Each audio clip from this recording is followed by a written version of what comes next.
you're from Moseley Carpers. I did say a couple of weeks ago that I was going to be catching up on the bank with some known anglers from across the West Midlands, and today I'm alongside Russ Guise. It's me, yeah, I'm here. Yeah, Hey guys, how you doing? Russ, just basically, just a little bit about yourself, about how it all started, like with your fishing. You want the gritty details, do you? No, I don't want too much gritty details. Just something that You should never ask a man his age, you know that, right? Yeah. Yeah, well, just my background, mate, it's basically fish from the age of 4. Moved to Finstall when I was 4 years old, and we went on a first family walk. Me, my mum, dad, 2 sisters. Found a massive sheet of water that looked like the North Sea, which turned out to be 22 acres in the end. 3 weeks later, the old man said, "We'll take the lad fishing." That was it. End of story, mate. And it started there, and look where you are started today, mate. there all them years ago, 21 years ago, when I was 4. Years ago. Yeah.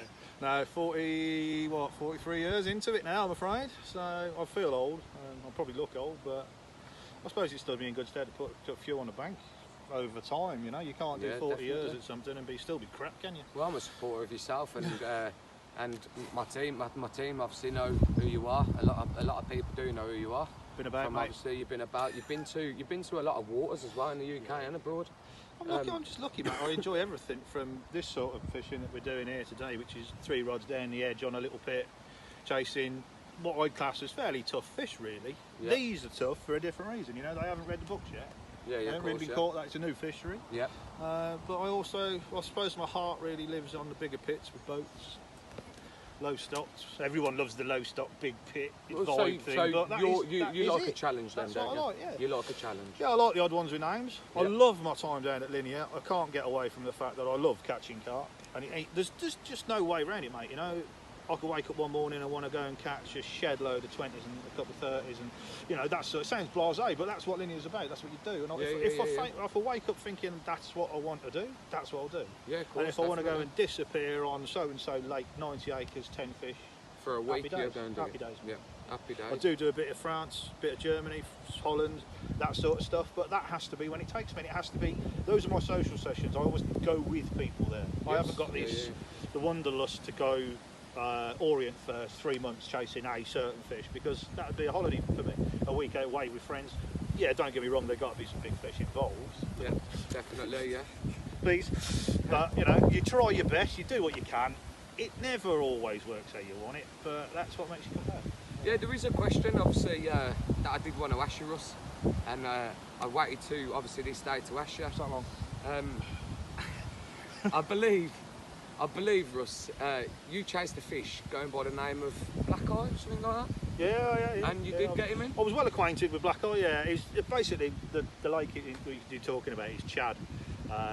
2 lakes at Chad, for anybody who doesn't know it. One is the home pool, which is a syndicate, or used to be a syndicate, now it's bookable. And there's a day ticket that we used to call it. And basically Black Eye got to the heady heights of £55 when Terry was chasing it. I'm going to upset the apple cart here, because I fished it for a number of years and caught Black Eye many times, which nowadays it's very frowned upon. But I stayed on the lake because I knew it was going to be sold. Yeah. And it was going to be my last year anyway, but there was one particular fish that I wanted to catch out of there, which we call the long dark common, and in my 5 years on there it never been caught. And Right. luckily I was very good friends with the owner at the time, Dave Wren, who moved to France, sold up, and I've been back for a winter session or 2 on there, but since Black Eye died I've not really bothered with it. But I caught Black Eye a grand total of 13 times on that. And what was his biggest weight at the time? The biggest weight I ever weighed him at was 42.8. Oh, But I caught him 4 more times after that, because I wanted this common so badly, and I had actually seen this common on the netting that we'd done on the pool. Yeah. So I knew it was there, and to the owner's memory, it hadn't been out of my tenure on there in 5 years. And this fish, it was a massive fish, it was 27 pound when I caught it. But I wanted that fish, so it's still a nice size, isn't it? yeah, I regret catching Black Eye that many times. I do, but yes, I caught it. It could have been 45, it could have been 48. The time after, the last time I caught it, when it came out the next time, it was 47 3/4. So I don't know. So was there a lot of people chasing Black Eye? A lot of people wanted to catch it. As soon as it hit the 48 pound mark, It went back. Yeah, but David sold it by that stage, and I was on. You know, that was the last year. His biggest weight, I think, when Dave had it was that 47. don't even know if Dave was told about that capture, because it was with a guy who was on his last session on there as well. So yeah. But I believe he didn't take photos of it as well, but I caught it in February, January. You know, he just loved the food. We loved the system that I was using on there. Yeah, of course. You had a lot to do with the structure of this lake and the digging of the lake. And yeah, basically, I was lucky enough. I think I'm lucky enough to have done it. You'll know what I mean. Yeah. When Alan bought it, and he phoned me and said, "Look, we've got a project here. We've got a lake, but it's just not a lake at the minute. It's just knee deep in silt, basically." Yeah. It was dangerous in places, mate. To be fair, it was boggy. It was horrible. It just wasn't, and it had been left to rack and ruin. The trees were dying because they were encroaching upon each other. So he said, "Look, I want to do something for."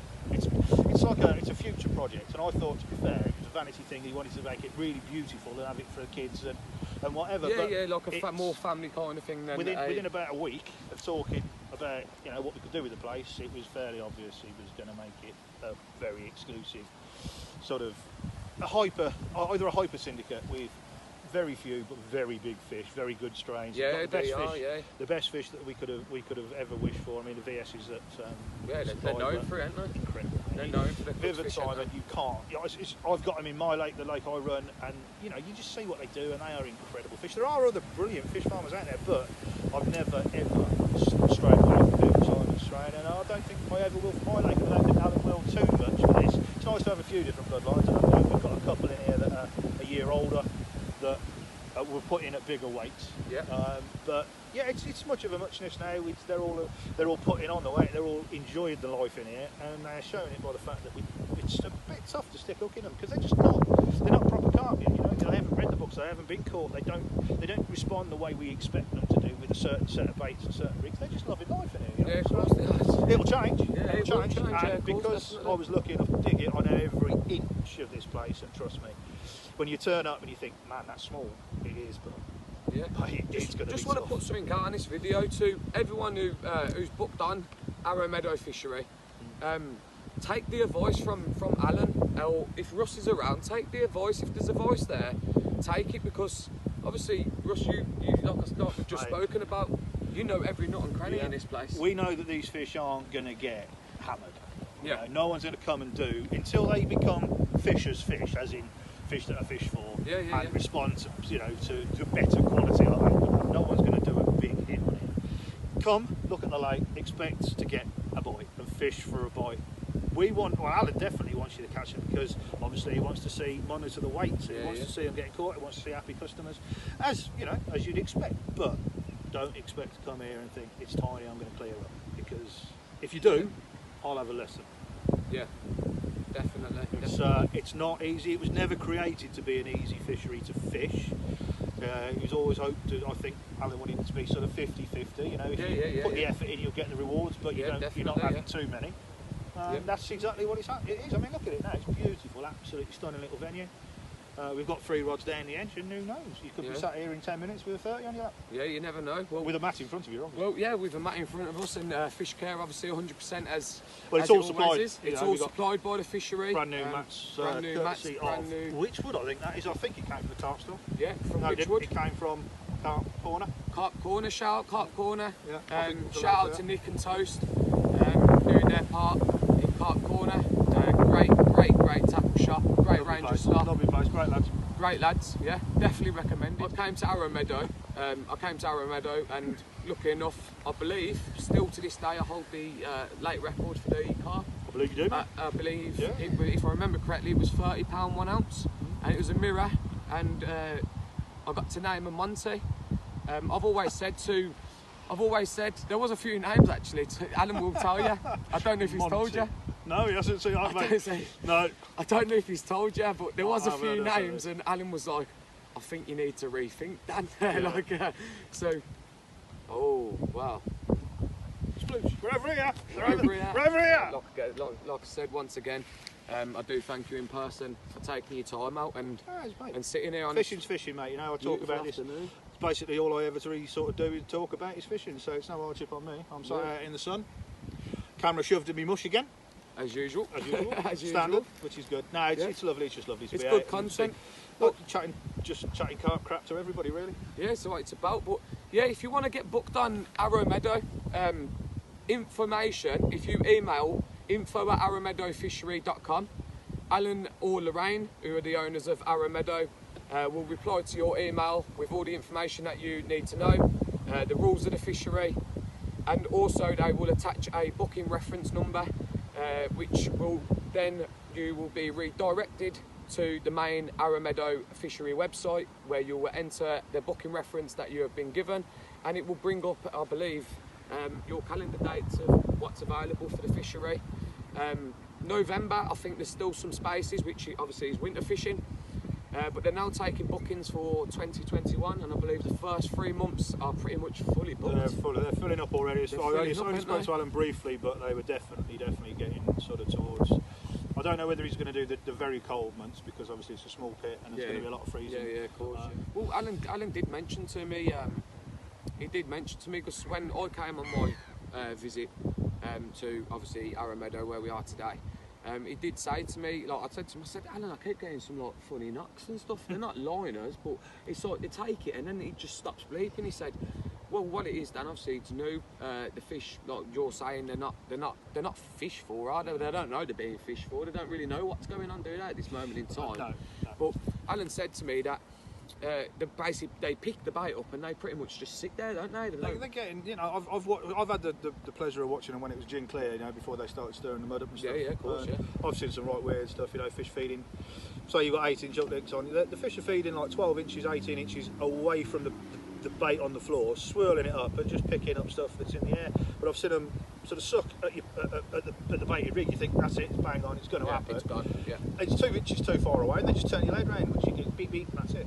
And I've also seen them sort of literally sat there with the bait in their mouth and just sat there, just blowing, but still feeding, still sucking from the mid-air. But not realising that. And then bolt off.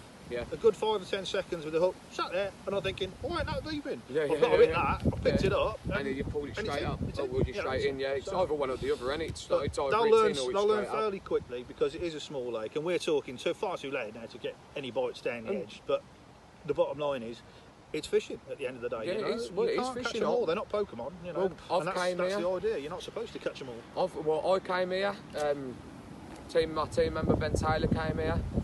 You fished it, Russ, obviously before it was open to the public, just to make sure that everything just was... the test fishes, really, just to make sure everything was okay. You're parasites and stuff like that. You're known for your good angling. You're known to know a lot about fishing, and Alan brought you in and to make sure that it was all up to standard, and it was all right, weren't it, before the public was allowed to book. Whenever you've got a project, it's always better to have two heads. Yeah, of course it is. They're always better than one, because one person's idea of exactly how to do something the other person might have thought that was a great idea and then fell foul of it.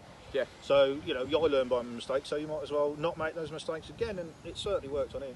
Yeah, we might be a bit loud, but when you do come here, be quiet, super quiet. That's a tip, obviously. We're basically, be super quiet. We come over today for a bit of a chat. Yeah. I came over to do Alan a few bits and pieces of course, with the other lakes and that. So a bit of a feed up on the fun pond, as I call it, the day pond.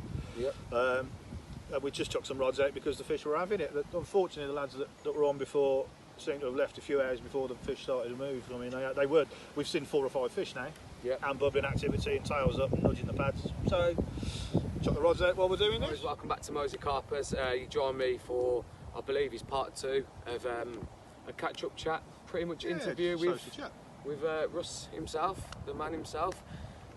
Let's start off with, because this question, he said he's going to take him quite long to answer. There you go, questions and answers, we love these. Our questions and answers, we do love them. As long as it's not about rigs or what's the best bait in the world or what, because that's just, yeah. But I'm going to ask this question. I'm not looking for We've currently got a couple of rods in the water because they're on that one. They're on that one. They're on that one. So if I ask him this question, I might have a chance of actually getting one. So let me start it off with your best lake you've ever fished and why. Really? Yeah. It's just impossible to quantify, really. Best lake I've ever fished and why. I can tell you this. I can tell you there are various lakes that are standouts in my memory for various things. Yeah. The lake I now run, Tidyville. Well, okay. Obviously that's where it all started. 4 years till 47 years old. Love affair, hate affair with the thing. Seen Ups it and go. downs. Yeah, definitely. I've seen it go from no carp to some carp to a fish kill to being, you know, just totally down, just crap. You know, nobody fishing it, no fish really in there, a few silvers. To what we've made it now in the last 17 years. Yeah, Which is a cracking syndicate with half a dozen, 30 plus, well 40 plus fish in it. It sounds a bit pious when I say it, but carp fishing isn't something I do anymore, and it hasn't been for years. It is part of me, it is what I am. Yeah. And without that, I would be a very different person, and I don't think I'd probably like that person, I'll be totally honest with you. Best lake I've ever fished for other reasons. My favourite lake of my London time, I spent 4 or 5 years down living in London, and I was lucky enough to get on Horton Church back in the day, which was just mega, just epic. Some of the guys I met there, I never seem to sort of make long-lasting friendships with people in carp fishing because I tend to do my own thing too much, and and certainly on a lot of waters, a lot of lads down there have already made the names and stuff like that, and I was a nobody, and I still am a nobody as far as I'm concerned. But what I enjoyed about Horton was its history, seeing the people that, you know, you read about and whatever, actually being there with them, fishing with them, and realising you can catch with them. So Horton gave me that side of it. But my favourite lake of all my time down there, even though I only probably did, I only had a season ticket for one season on there, was the Islands Lake, Kingsmead Island, which was a very, very scary proposition back in them days. It was the first lake I needed a boat on. The stock was, I think it was pretty much unknown then. So you pretty much when you went onto that lake, you had to switch up your tactics. Obviously. Yeah, everything was different. It was all an adventure, and everything I do has been an adventure. I never used to fish day ticket lakes. They didn't really exist as they do now. When I was coming up through, you know, 15, 16, 17, 18 as a kid, they weren't about, you know, I was lucky to catch doubles in the Midlands. But now, I never envisaged myself being able to put up with the Oxford sort of mentality of the really busy, high quality day ticket lakes, but I love being on there. So I love Oxley's. It's a love-hate relationship because some people will know, some won't. I lost a big comet in there years ago, didn't know how big it was. Consequently got told it was over £45, and from then on I've always said to my missus, look, if I catch that, we'll get engaged.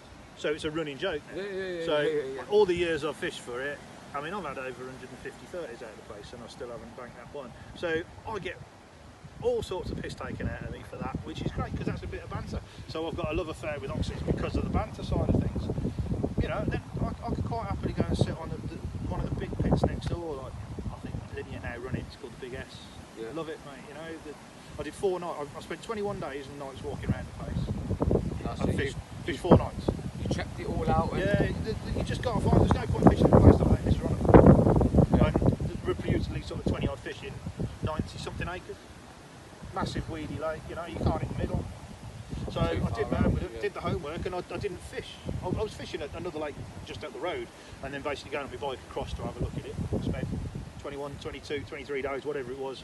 It's all written down, yeah, watching the fish getting in their heads, you know, not thinking, oh, I can put a bait there and I'll get a chance of that. I wanted to be able to get there and enjoy the knowledge that I'd seen them in that spot 10 times and I'd fed them a little bit, mate, not getting them onto bait, and eventually I did actually catch it on a boilie where I was feeding the black mix basically, which is corn and pellet, snail, that sort of stuff.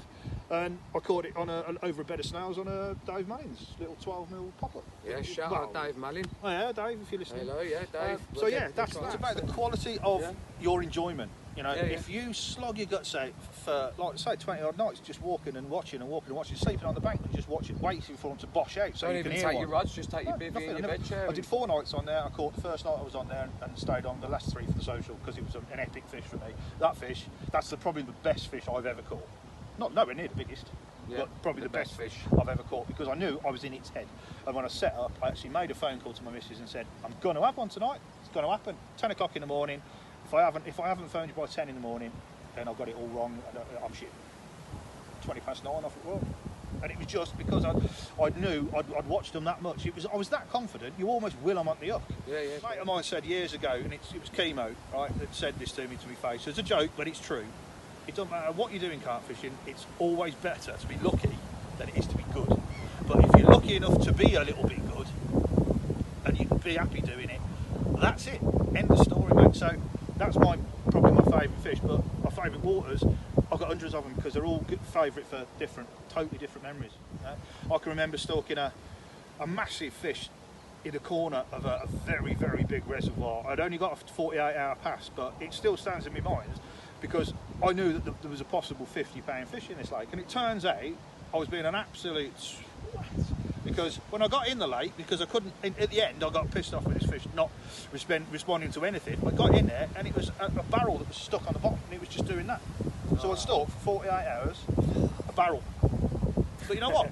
That is one of my favourite memories because how much do you learn? You know, you've got to just take it one step ahead and maybe not fish for barrels. Yeah, definitely. So, you know, like obviously sitting here with you today, like I've learned so much. Obviously, I've learned how to watch a water before maybe you fish it. I will say, don't get me wrong, Russ, obviously, and you probably say you should never do it. I've been to so many fisheries, and the first peg I've seen, I've got that's me. I'm straight in there. Car park mentality, mate. Car parks. Yeah. The amount of people that phone up about tardy big and say, right, what's the access like? Can I drive around to my swims? No. Yeah. Never will be able to. It's never going to be like that sort of fishery. But if that's what you want, then my fish is not for you. But if you know, there's nothing wrong with places you can drive around. Look at most of the day ticket lakes now. You can drive around them all. And there is this mentality as well. You turn up to a lake and you're the first stop. You've got the dynamic.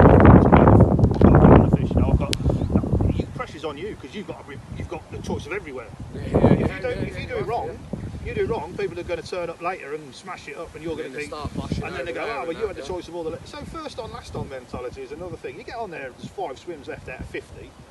All you can do is get the best out of one of them 5, even if watch them swims for that's a write-off. That one's a write-off. You might get a bite out of that one. Look, that's a bit probably get 2 bites out of that one. Yeah. That's the best you could do. Yeah. And if them 2 bites, mate, up the other end could be bashing 35, 30s out. It doesn't matter. If you've got 2 out of a situation that everyone else thinks hopeless, and you're smiling about doing it, be happy with them too, mate. Happy days. You know, middle of February, 1 fish in a week session would do a lot of people. Good syndicate. If you're on a syndicate, a good 30 and in a 5-day session would suit a lot of people.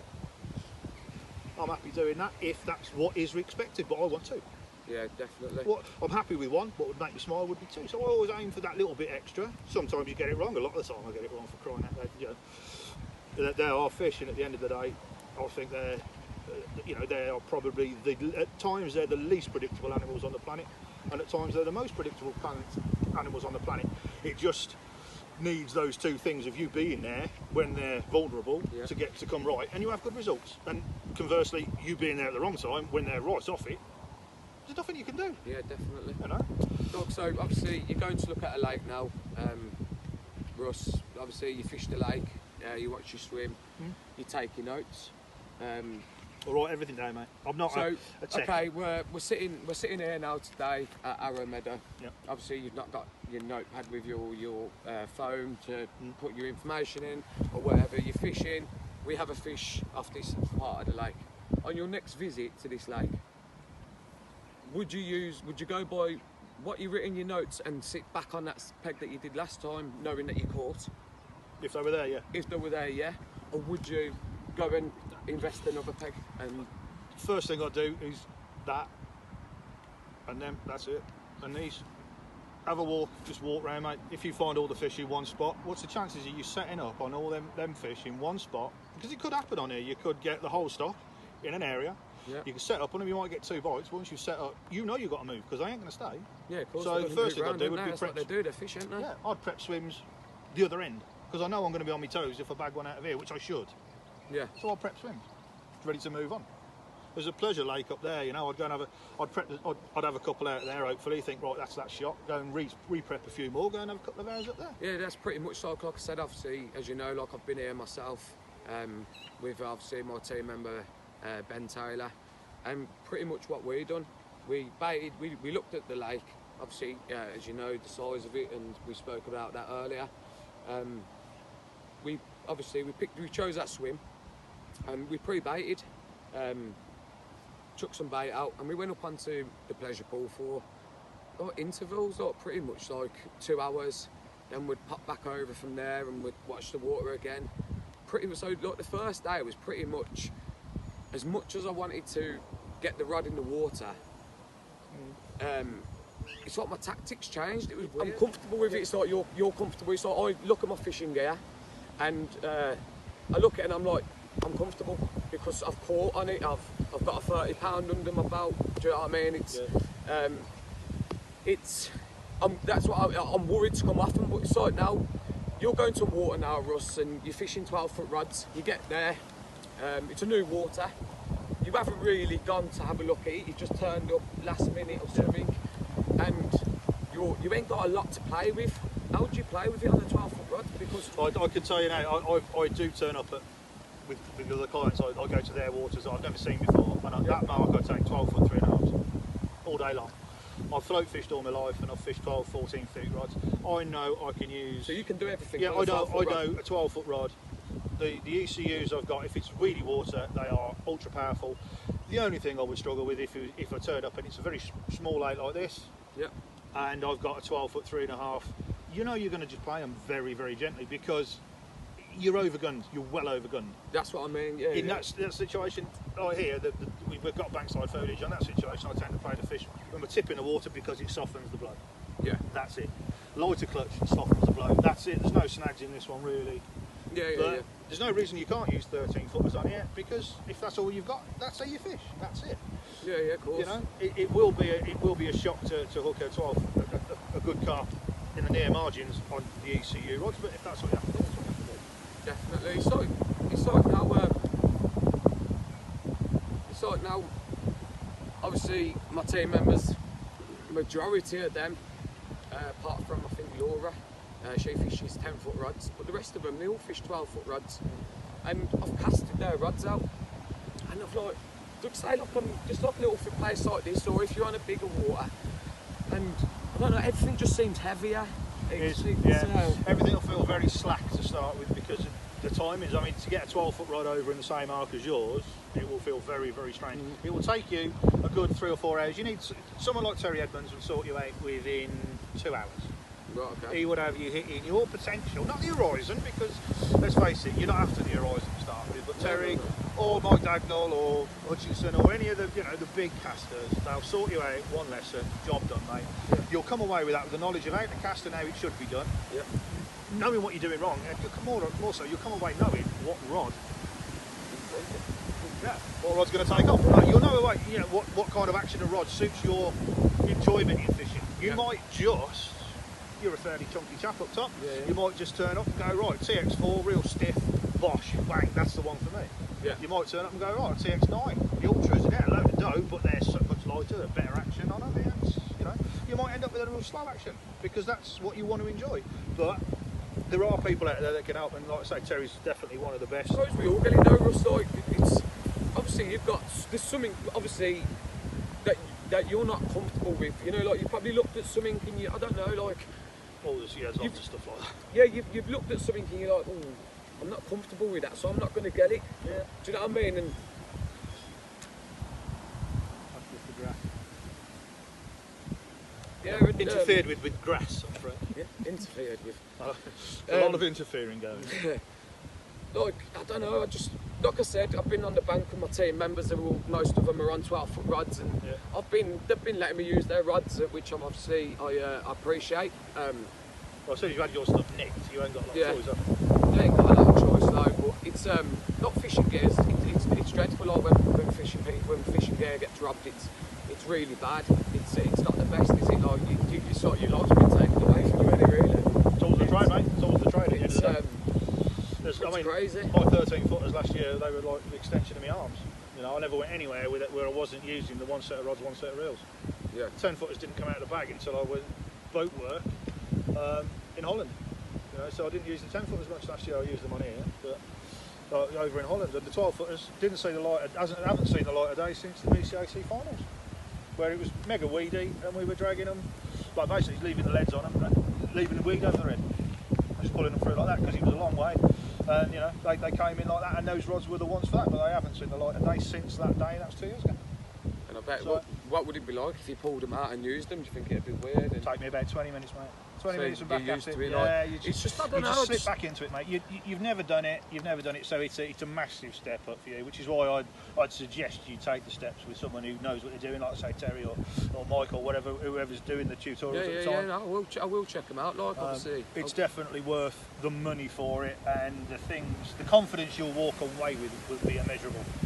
You know, like passing your driving test. exactly, mate. Yeah. And once you've passed that test, then you'll learn how to drive. Yeah. You know. Yeah, so yeah, once they've showed you what's right and what's wrong, you'll go out there and you'll apply it, and you'll get better at it and better at it, and it'll become enjoyable. Definitely. But it's not a massive issue. Yeah, it's mate, just step up. like I said, like I'm using them and I cast out. My casting's fine. Like I'm not the best. I'm not a professional. Like we're all learning. Like, do you know what I mean? You're You're all probably still still learning. mate. Do you know what I mean? I can always do an extra couple of yards. There you go. Do you know what I mean? And I've been threatening to go with Terry myself for the last 2 years. It's just finding the time, and he's mega busy anyway. Yeah. But I know for a fact. I mean, all right, I ain't going to bullshit anybody. I'll put baits at 150 without too much of an issue. But I know for a fact that Terry will have me a good 10% on top. Yeah. I know he will, because there are things that I'm doing now. I'm getting fat and old that I certainly wasn't doing as a kid, and I haven't got any better than I was 10 years ago. yeah. And in general, you should have. So I still need You things can ironing only out. get better, can't you? Yeah. As you go along. But yeah, like I said, it's a big change. Like obviously, I've got my rods there. You picked up earlier. You probably thought, wow. Like, do you know what I mean? It's weird. Soft 9 footers ideal for this place. You know what I mean? And Ideal. The only issue I'd have with them, mate, is if this place gets weedy. 12 footers didn't see the light. Haven't seen the light of day since the BCAC finals, where it was mega weedy and we were dragging them, like basically leaving the leads on them, and leaving the weed over the head, just pulling them through like that because it was a long way. And you know they came in like that, and those rods were the ones for that. But they haven't seen the light of day since that day. That's 2 years ago. and I bet So- what would it be like if you pulled them out and used them? Do you think it'd be weird? And It'd take me about 20 minutes, mate. 20 So minutes and you're back at used it. to it, Yeah, like, you it's just, I don't you know, just slip just- back into it, mate. You've never done it. You've never done it, so it's a massive step up for you. Which is why I'd suggest you take the steps with someone who knows what they're doing, like say Terry or Mike or whatever, whoever's doing the tutorials at the time. No, I will check them out. Like obviously, It's definitely worth the money for it, and the confidence you'll walk away with will be immeasurable. You know, like passing your driving test. exactly, mate. Yeah. And once you've passed that test, then you'll learn how to drive. Yeah. You know. Yeah, so yeah, once they've showed you what's right and what's wrong, you'll go out there and you'll apply it, and you'll get better at it and better at it, and it'll become enjoyable. Definitely. But it's not a massive issue. Yeah, it's mate, just step up. like I said, like I'm using them and I cast out. My casting's fine. Like I'm not the best. I'm not a professional. Like we're all learning. Like, do you know what I mean? You're You're all probably still still learning, learning. Do you know what I I mean? can always do an extra couple of yards. There you go. Do you know what I mean? And I've been threatening to go with Terry myself for the last 2 years. It's just finding the time, and he's mega busy anyway. yeah. But I know for a fact. I mean, all right, I ain't going to bullshit anybody. I'll put baits at 150 without too much of an issue. But I know for a fact that Terry will have me a good 10% on top. Yeah. I know he will, because there are things that I'm doing now. I'm getting fat and old that I certainly wasn't doing as a kid, and I haven't got any better than I was 10 years ago. Yeah. And in general, you should have. So I still need You things can ironing only out. get better, can't you? Yeah. As you go along. But yeah, like I said, it's a big change. Like obviously, I've got my rods there. You picked up earlier. You probably thought, wow. Like, do you know what I mean? It's weird. Soft 9 footers ideal for this You place. know what I mean? And Ideal. The only issue I'd have with them, mate, is if this place gets weedy. That's it. yeah, and then I'd just change it. Yeah, just go to a bigger power curve. I'm super comfortable, and I think I'm too over comfortable. If you know what I mean. It sounds like it because you don't want to leave. You don't want to. Yeah, like, you don't want to come away from the I'm nice company scared to zone. leave them, like, because I don't know. All you need to do is go for 48 hours with a set of 12s, borrow some, Yeah. and then go and talk to the professionals and get it sorted. Because once you're over the hump, it's a massive horizon you've got out there. Yeah. Definitely. You know, Definitely. same with anything in fishing. New rigs, new line. Line was a massive thing for me for years. I used the same line, and it's become unavailable, and I was just in the absolute quagmire. I didn't know where to go. Who to use. Now I've what found to- a new one. I like it. It's bang on. It works perfectly for And me. you're And I'm comfortable. happy again. You're and it's- comfortable again. Yeah. Comfortable again. And But I'm not- that period where, obviously, you said like the line that you started off with, it stopped. You was pretty much devoed because you were so used to it. It stopped me fishing because I'd That's look at a it, situation you know what I and mean, think, like, if I had that line, I'd be 100% confident doing that, but I Yeah. ain't too sure about this. So, you know, How many lines did you go through to get that comfortable? strangely enough, I can tell you exactly 12. How many rods am I going to go through to get comfortable? But if you take my advice and get a day with Terry Yeah. or one of the other guys, Yeah. about 4 hours, Wow.